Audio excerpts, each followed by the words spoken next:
नमस्कार देवियों और सज्जनों, व्यालोक वाणी में आप सभी का स्वागत है। और एक छोटे से अंतराल के बाद 2-3 दिन के मैं और ऋत्विक भाई फिर से आप लोगों के बीच हाजिर हैं बंगाल की टटका खबर लेके। ऋत्विक भाई, बहुत बहुत स्वागत है आपका।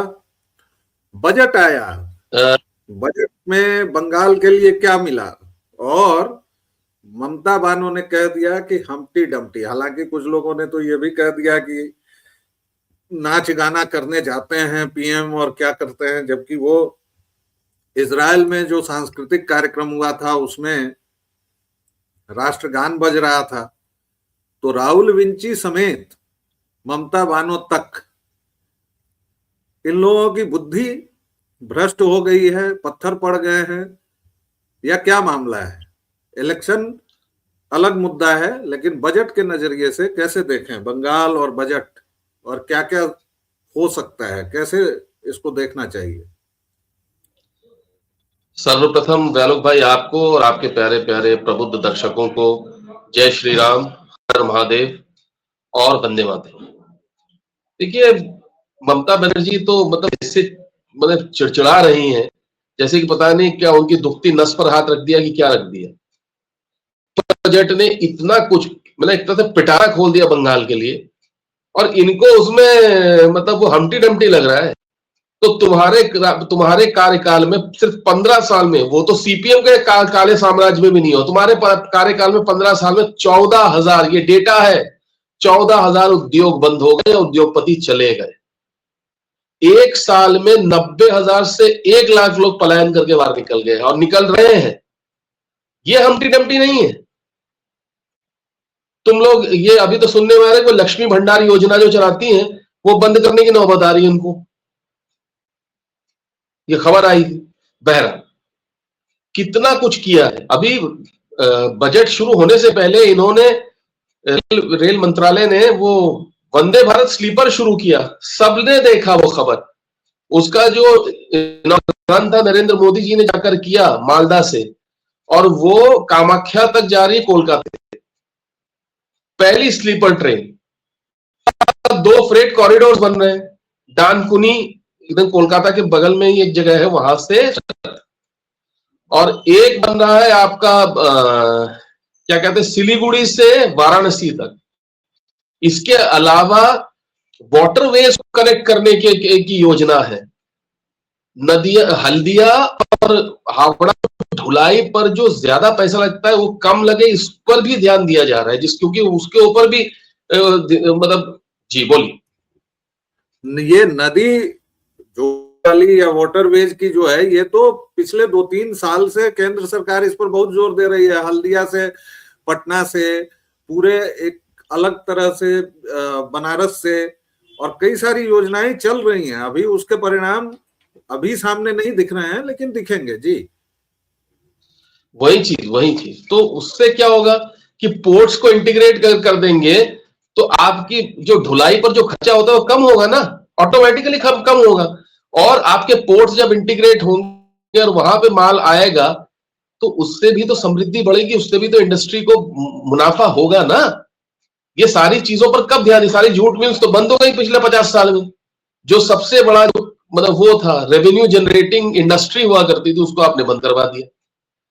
तो अब जो है, और सांस्कृतिक और आध्यात्मिक पैकेज बंगाल के लिए विशेष तौर पर देखा गया है। तो और इस पर लॉजिस्टिकली डेवलप करने का काम चल रहा है। तो जब लॉजिस्टिकली इस पे काम चल रहा है तो इसका मतलब कुछ ना कुछ होगा, और जब होगा तो डेफिनेटली, और फ्रेट कॉरिडोर अगर बन गया नानकुनी से सूरत और आपके सिलीगुड़ी से वाराणसी के बीच में भी हो गया, तो कितना लाभ होगा इंडस्ट्रीज को। ये दुर्गापुर और आपके वो जो रानीगंज, पता होगा वो सब जगह जो है, दुर्गापुर तो है स्टील के लिए, रानीगंज, आसनसोल, ये सब कोलियारीज के लिए। वो कोलियारी वाला जो जगह है जहाँ पे कोयला निकलते हैं, धनबाद के बगल वाली जगह है, वो ज्यादा दूर नहीं है वहां से आसनसोल। तो उस सब जगह पर अगर फ्रेट कॉरिडोर रहेगा और कोल की थोड़ी वहां पे खदानें हैं, तो वो और उन्नति होगी। तो उससे डेफिनेटली गवर्नमेंट को भी फायदा होगा, सेंट्रल स्टेट गवर्नमेंट को तो होगा ही होगा। लेकिन ममता बनर्जी हम्टी डम्टी बोलती है। मैंने जैसे पहले भी कहा, 14,000 इंडस्ट्रीज जो है, 14,000 इंडस्ट्रीज बंद हो गई ममता बनर्जी के काल। नौबत ये हो गई है कि फ्रीबीज देते देते और वेलफेयर स्कीम के नाम पे जो लक्ष्मी और ये सब कर रहे थे, ऐसा सुनने में आ रहा है कि वो शायद बंद करना पड़े। क्यों भाई? आप वहां पर कोई सरकार नहीं देते हो। आयुष्मान जो पिछले साल जो शुरू हुआ था 5 लाख तक का, जो उस पे जो बेनिफिट्स मिलते हैं, जो लाभ मिलता है 5 लाख तक का, आपने क्यों उसको लागू नहीं किया है अस्पतालों में? आप लोग क्या दे रहे हैं वहां पर इतने सारे? मैं तो देखता था ना टाटा मेमोरियल हॉस्पिटल में, जब मैं जाता था तो देखता था ज्यादातर जो कैंसर के पेशेंट्स आते थे या तो नॉर्थ बंगाल से आते थे या बंगाल से आते थे। क्यों? आपने कोई स्पेशलिटी या R&D वाला हॉस्पिटल ही नहीं बनाया वहां पे यार। कैंसर के लिए कुछ है ही नहीं वहां पर। आपने बना के रखा हुआ ये hospital, Dalmia hospital, Birla hospital, लेकिन उधर उधर उधर किधर क्या है आप बताइए मुझे, और स्पेशलिटी क्या है वहां पर? सबको या तो दिल्ली आना पड़ता है या मुंबई आना पड़ता है। तो ये सारी चीजें, अब जब आपके बंगाल को ही एकमात्र जगह है जहां पे वंदे भारत चल रही है स्लीपर ट्रेन, और जिस दिन इनॉग्रेशन उसी दिन वहां पर एक तो ये एक प्रॉब्लम है, शांति दूत पर उसके ऊपर पत्थर बरसा दी। तो ममता बनर्जी को, खैर उसको क्या बनर्जी क्यों बोल रहा हूं मैं, उसको सोचना पड़ेगा, और अगर नहीं सोचेगी तो मुझे लगता है कि, देखिए मैंने कि इलेक्शंस आ रहे हैं और इलेक्शंस का इम्पैक्ट।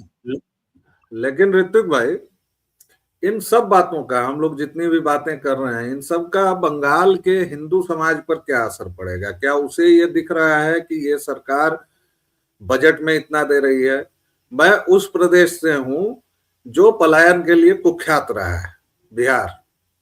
भाई पहले हम लोग गाना गाते थे, ले ले अइहा हो पिया सेनुरी बंग के, और अब हम लोग कहाँ नहीं है। लेकिन कोलकाता मर गया।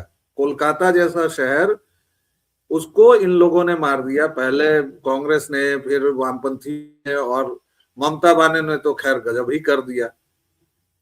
उन्होंने तो अद्भुत कर दिया भाई। सिंगूर से जो उन्होंने भगाने का काम शुरू किया उद्योगों को, वो आप ही बता रहे हैं 14,000 उद्योग।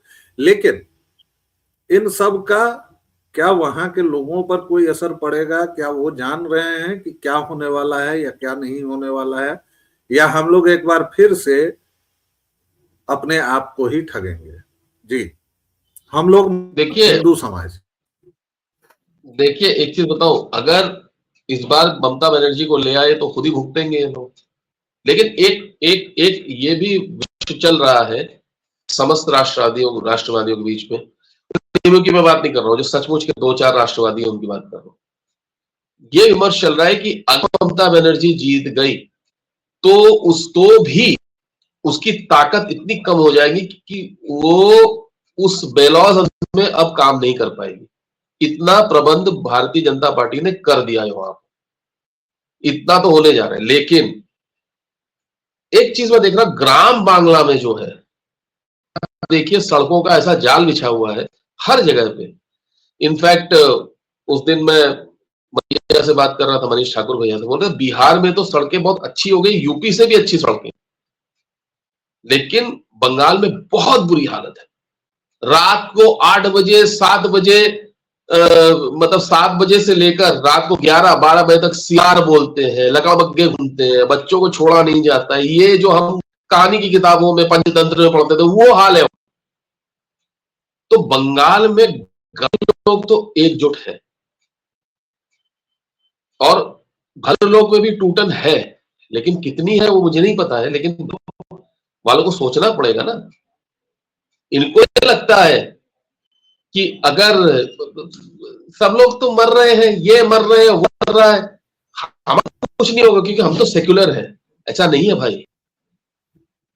वो जो बैठा है ना, की नजर में आप जो हो वो काफी ही हो, और आप वाजिबुल कत्ल हो।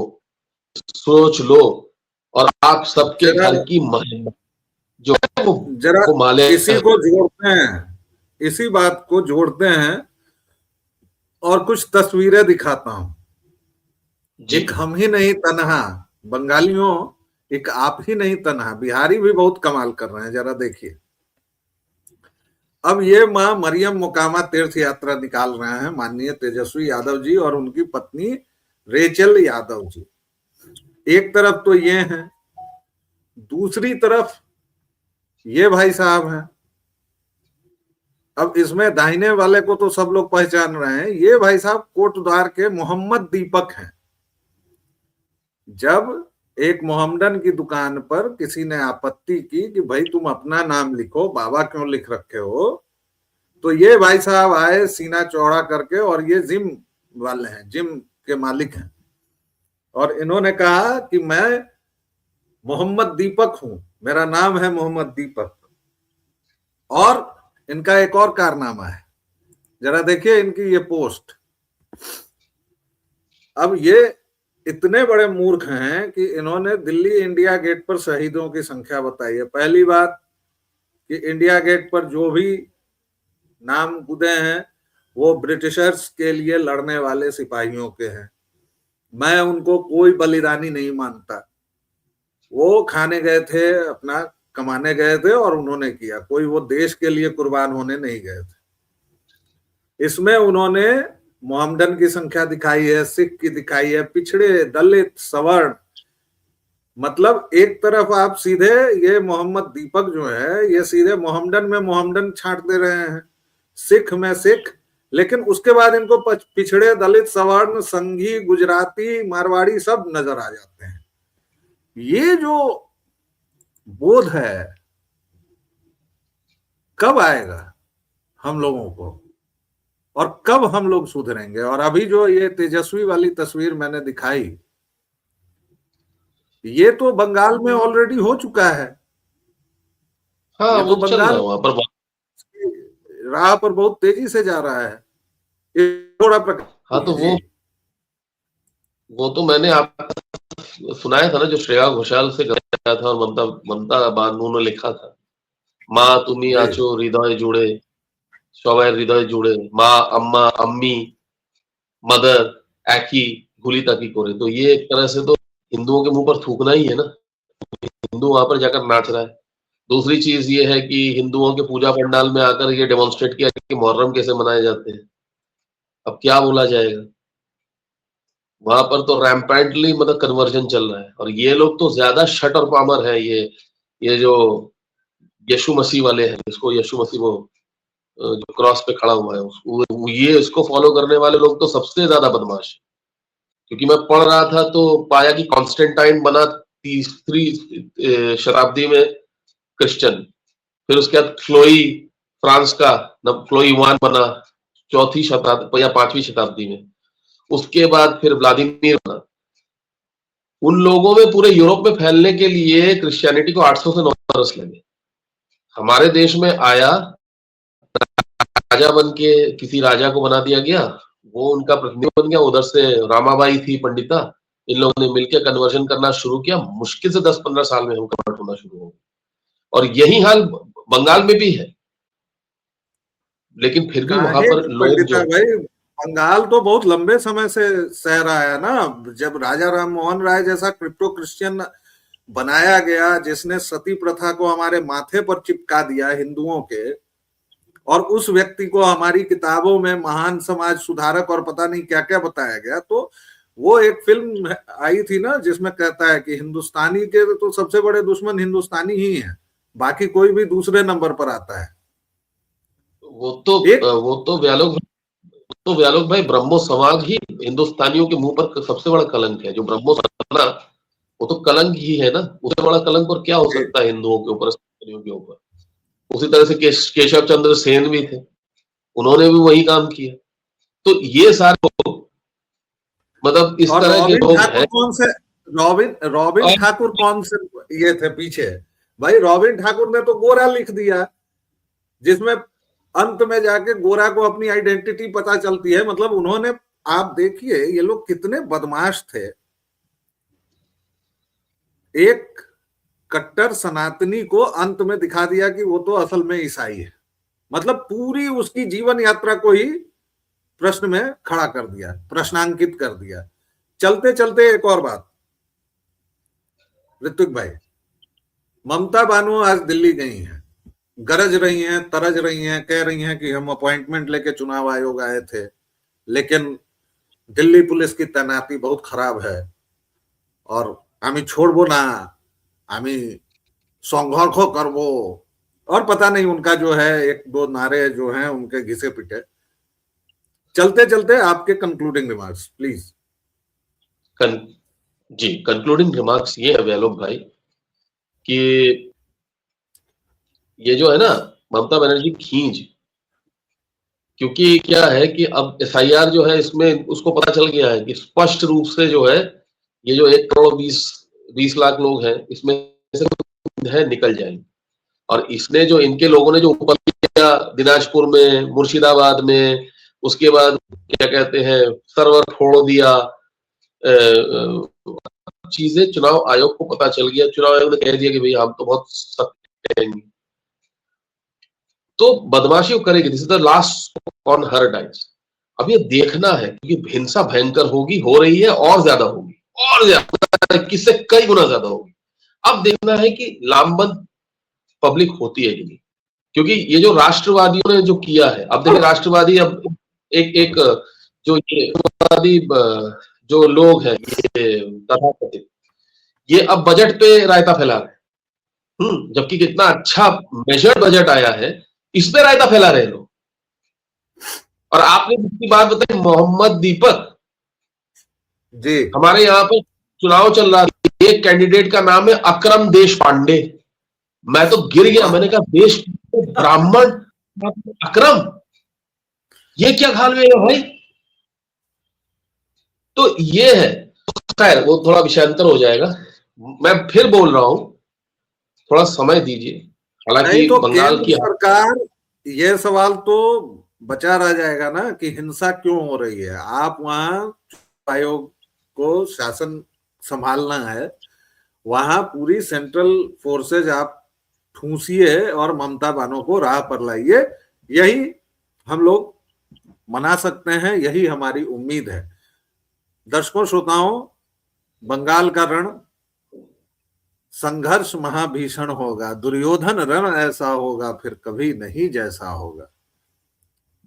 तो ये रण जो है ये बहुत तीव्र और बहुत सघन रण होने वाला है। हमारे साथ बने रहिए, बंगाल की टटका खबर हमको रोज बताते रहेंगे। फिलहाल आप जिस तरह व्यालोक वाणी को अपना स्नेह और प्रेम देते रहे हैं, प्लीज देते रहिए। ऋतिक भाई आपका बहुत बहुत धन्यवाद, आभार, आपने अपने व्यस्त शेड्यूल में से हमें समय दिया। दर्शकों श्रोताओं, चलते चलते फिर से एक बार वही अनुरोध, अगर बात अच्छी लगे तो लाइक शेयर सब्सक्राइब कीजिए ताकि हमारी बात और भी ज्यादा लोगों तक पहुंच सके। फिलहाल इतना ही, एक छोटा सा जय जय सिया राम। जय श्री राम।